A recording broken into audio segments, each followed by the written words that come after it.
એટલા માટે હિન્દુઓ પોતાના ભૂતકાળનો જેટલો વધુ અભ્યાસ કરશે તેટલું તેમનું ભાવિ ઉજ્જવળ બનશે અને જે કોઈ આ ભૂતકાળનો સંદેશ ઘર ઘરને આંગણે પહોંચાડવાનો પ્રયત્ન કરશે તે આ પ્રજાનો મહાન કલ્યાણ કરતા હશે.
સત્ય તો શક્તિ આપે, પ્રકાશ આપે, સ્ફૂર્તિ આપે.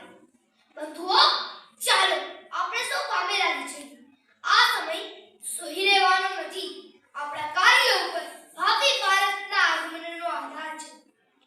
ભારત માતા પ્યાર તેને રાહ જોઈ રહી છે. એ માત્ર સૂચક દશામાં પડેલી છે. ઉઠો, જાગો અને આ આપણી માતા પુનરુત્થાન પામેલી પૂર્વે હતી તેના કરતા વધુ પ્રતાપી પોતાના સનાતન સિંહાસન પર અહીં જ વિરાજમાન રહેલી નિહાળો. તમારા દરેક ઉપર જાણે સમસ્ત કાર્યોનો આધાર હોય એવી રીતે કાર્ય કરો. 50 સદીઓ તમારા તરફ પીઠ માંડી રહી છે. ભારત વર્ષનું ભાવિ તમારા હાથમાં છે. મને યુવાન પેઢીમાં અને આધુનિક પેઢીમાં શ્રદ્ધા છે. સિંહોની માફક તેઓ સમગ્ર પ્રશ્નનું નિરાકરણ કરશે. સંકુચિત હૃદયના લોકો પાસેથી તમે કયા કામની અપેક્ષા રાખશો? જગતમાં કોઈ જ કામ નથી. સમુદ્ર તરવો હોય તો તમારામાં લોખંડની ઈચ્છા શક્તિ જોઈશે. તમારે પહાડો વીંધી નાખવા જેટલા બળવાન બનવું જોઈશે. મારા કાર્ય કરો આ જ પેઢીમાંથી આવવાના છે. ભારત વર્ષના રાષ્ટ્રીય આદર્શો ત્યાગ અને સેવા. જો આ આદર્શો તમે દૃઢીભૂત કરશો તો બાકીનું બીજું બધું તો આપોઆપ થઈ જશે. યાદ રાખજો, બરોબર યાદ રાખજો કે ભારતનો સંદેશ કાયમને માટે એક જ છે. આત્મા પ્રકૃતિને માટે નહીં પણ પ્રકૃતિ આત્માને માટે છે. અસ્તુ. ભારત માતા કી જય.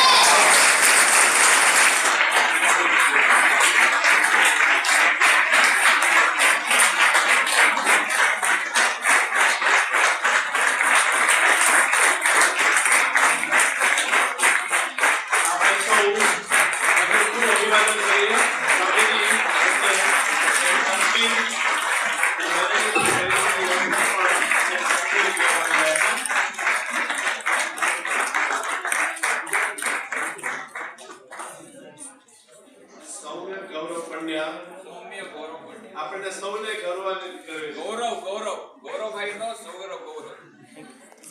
એના પિતાનું નામ ગૌરવ છે, પોતે પણ ગૌરવશાળી છે. સૌમ્ય ગૌરવ પંડ્યા.